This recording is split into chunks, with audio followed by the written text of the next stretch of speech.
Paz do Senhor, meus irmãos, tudo bem? Uma boa noite. Nós vamos iniciar agora mais uma leitura bíblica. Mas antes, se você não é inscrito no canal, se inscreva, curta, comenta. Eu estou lendo a Bíblia com você. E não se esqueça de compartilhar esse vídeo. Eu sou o pastor Henrique Oliveira e neste canal, de segunda a sexta às 8h30 da manhã, nós temos devocional e à noite leitura bíblica, tá bom? Já passamos pelos evangelhos, todos os evangelhos, já passamos pelo livro de Atos e agora estamos em Romanos, tá bom? Já passamos capítulo 1, 2 e 3, 4, 5 e 6 e agora capítulo 7, 8 e 9. Esses três capítulos são dos mais libertadores do livro de Romanos e a gente tem que entrar com muita reverência. Preste bastante atenção, vamos lá. Irmãos, falo aos que conhecem a lei, ou vocês ignoram que a lei rege o homem durante o tempo em que ele vive? Por exemplo, pela lei, a mulher casada está ligada ao marido enquanto ele vive.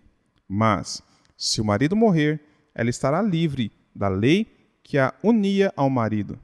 Por isso, se ela se casar com outro enquanto o marido ainda estiver vivo, será considerada adúltera. Entretanto, se o marido morrer, ela estará livre da lei e não se tornará adúltera se vier a se casar com outro homem.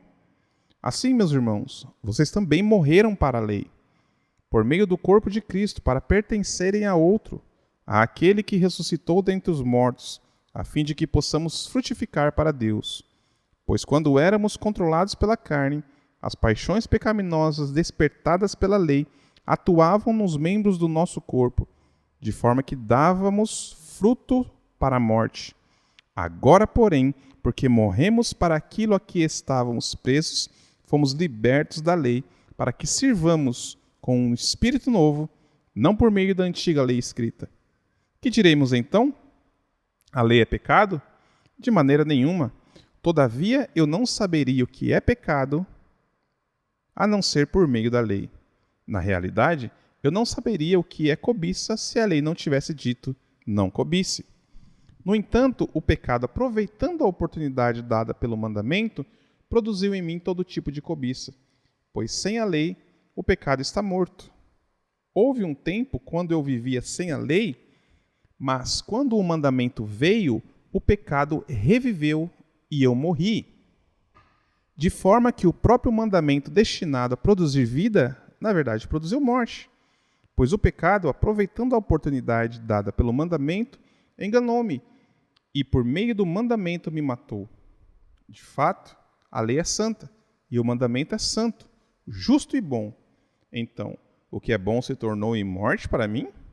De maneira nenhuma. Mas, para que o pecado se mostrasse como pecado, ele produziu morte em mim por meio do que era bom, de modo que, por meio do mandamento, mostrasse como o pecado é extremamente mau. Sabemos que a lei é espiritual, eu, contudo, sou carnal, pois fui vendido como escravo ao pecado. Não entendo o que eu faço, pois não faço o que desejo, mas o que odeio. Agora, se faço o que não desejo, admito que a lei é boa. Nesse caso, não sou mais eu quem o faz, mas o pecado que habita em mim. Sei que nada de bom habita em mim, isto é, na minha carne, porque tenho o desejo de fazer o que é bom, mas não o faço. Pois não faço o bem que desejo, mas continuo praticando o mal que não desejo. Ora, se faço o que não desejo, já não sou eu quem o faz, mas o pecado que habita em mim. Então, encontro uma lei contra o meu desejo de fazer o bem. O mal está presente em mim. No íntimo do meu ser tenho prazer na lei de Deus, mas vejo outra lei atuando nos membros do meu corpo, guerreando contra o íntimo do meu ser, tornando-me prisioneiro da lei, do pecado que está em mim. Miserável homem que sou! Quem me libertará deste corpo sujeito à morte? Graças a Deus, por Jesus Cristo, o nosso Senhor, de modo que, com a mente, eu próprio sou servo da lei de Deus, mas com a carne sou escravo da lei do pecado. Portanto, agora já não há condenação para os que estão em Cristo Jesus, porque em Cristo Jesus a lei do Espírito da vida libertou você da lei do pecado e da morte. porque aquilo que a lei era incapaz de fazer, visto que estava enfraquecida pela carne, Deus o fez, enviando o seu próprio Filho em semelhança à carne pecaminosa, como oferta pelo pecado. Assim, condenou o pecado na carne, a fim de que os preceitos da lei fossem cumpridos em nós, que não vivemos segundo a carne, mas segundo o Espírito. Quem vive segundo a carne aspira ao que a carne deseja, mas quem vive de acordo com o Espírito aspira o que o Espírito deseja. A aspiração da carne conduz à morte, mas a do Espírito conduz à vida e à paz, porque a aspiração da carne é inimizade contra Deus, pois não se submete à lei de Deus, nem pode fazê-lo. Quem é dominado pela carne não pode agradar a Deus. Entretanto, vocês não estão sob o domínio da carne, mas do Espírito, se de fato o Espírito de Deus habita em vocês.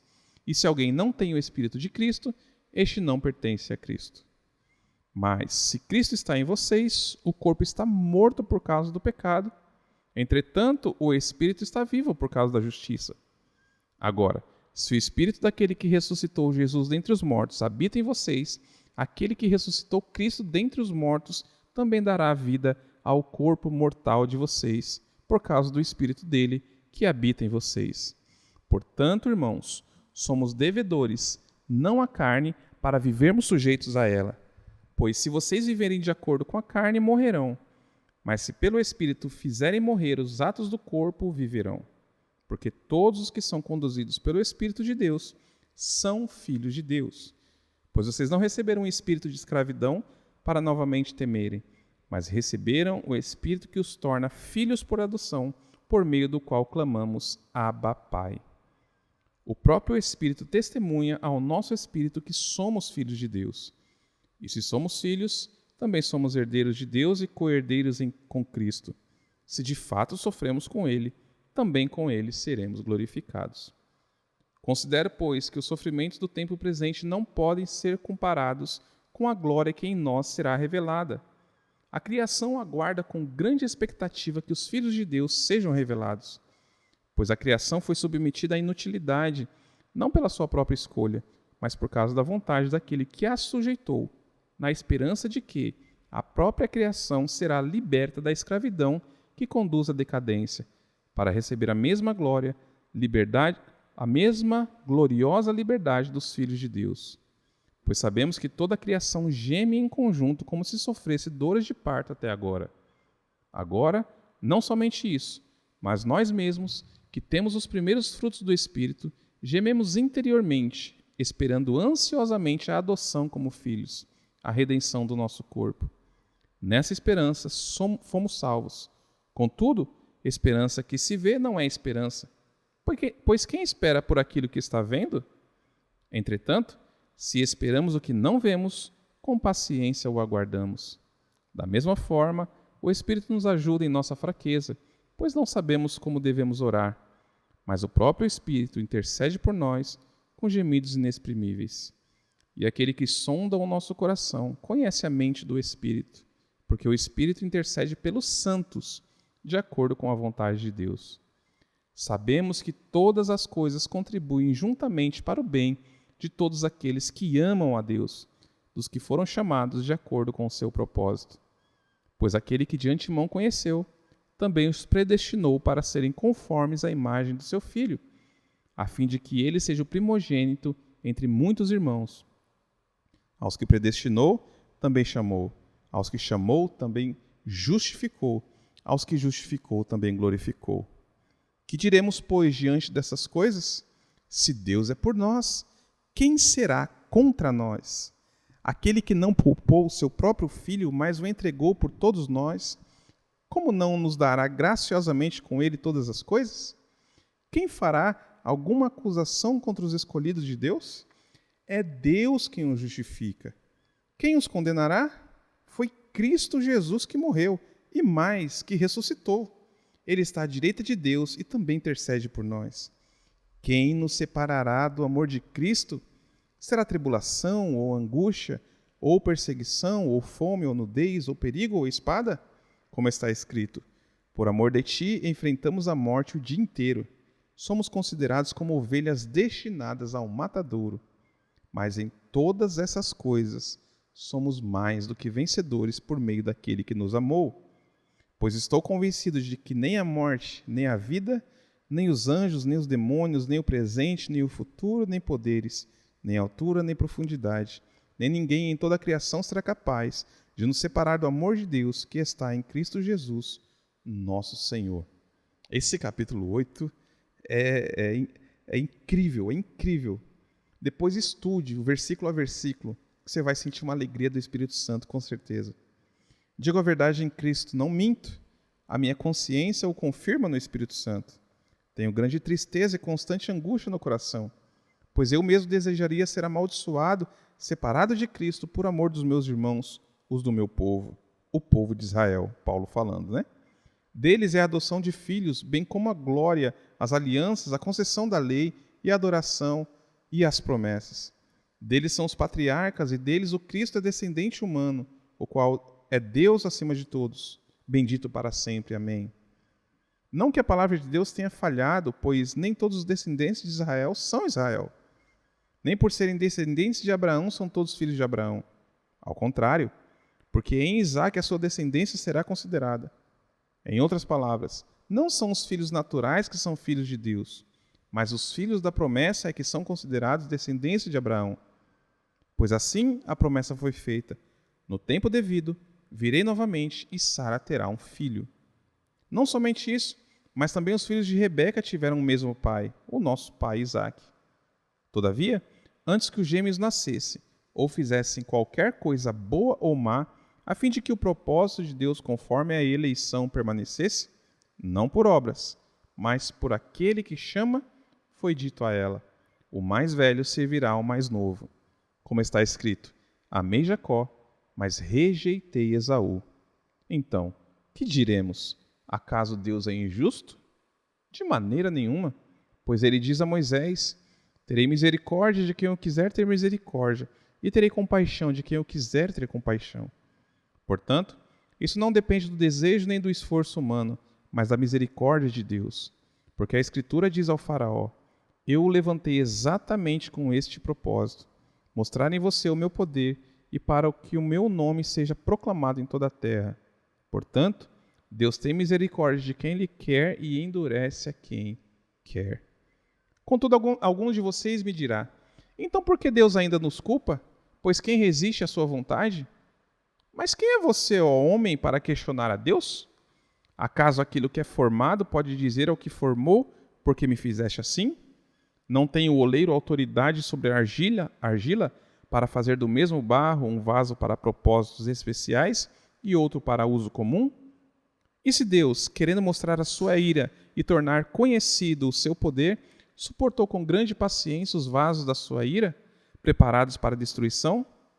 Que dizer se ele fez isso para tornar conhecidas as riquezas da sua glória sobre os vasos da misericórdia, os quais previamente preparou para a glória, ou seja, a nós, a quem também chamou, não apenas dentre os judeus, mas também dentre os gentios? Como ele diz em Oséias: chamarei meu povo a quem não é meu povo, e chamarei minha amada a quem não é minha amada. E acontecerá que, no mesmo lugar em que lhes declarou: vocês não são meu povo, eles serão chamados filhos do Deus vivo. Isaías exclama com relação a Israel: embora o número dos filhos de Israel seja como a areia do mar, apenas o remanescente será salvo. Pois o Senhor executará na terra a sua sentença, rápida e definitivamente. Como disse anteriormente Isaías: se o Senhor dos exércitos não nos tivesse deixado descendentes, já estaríamos como Sodoma e semelhantes a Gomorra. Que diremos então? Os gentios que não buscavam justiça, a justiça que vem da fé, a obtiveram? Israel, porém, que buscava a lei que trouxe justiça, não a alcançou. Por que não? Porque não a buscava pela fé, mas como se fosse por obras.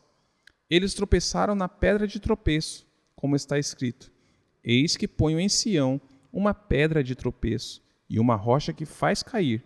Aquele que nele confia jamais será envergonhado.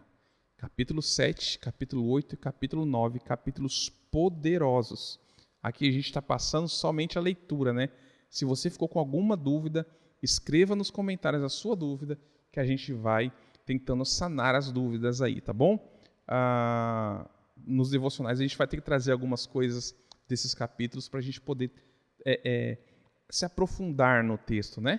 Porque esses textos são maravilhosos. Fique na paz do Senhor, tenha uma boa noite, que Deus abençoe a sua noite, dê o sono dos justos, o sono da paz, e você vai dormir um sono dos santos nessa noite, tá bom? Não vai importar os problemas, somente você vai sentir uma paz que vem do interior, que vem do trono dos céus para o seu interior, e você vai dormir em paz nessa noite, em nome de Jesus, tá bom?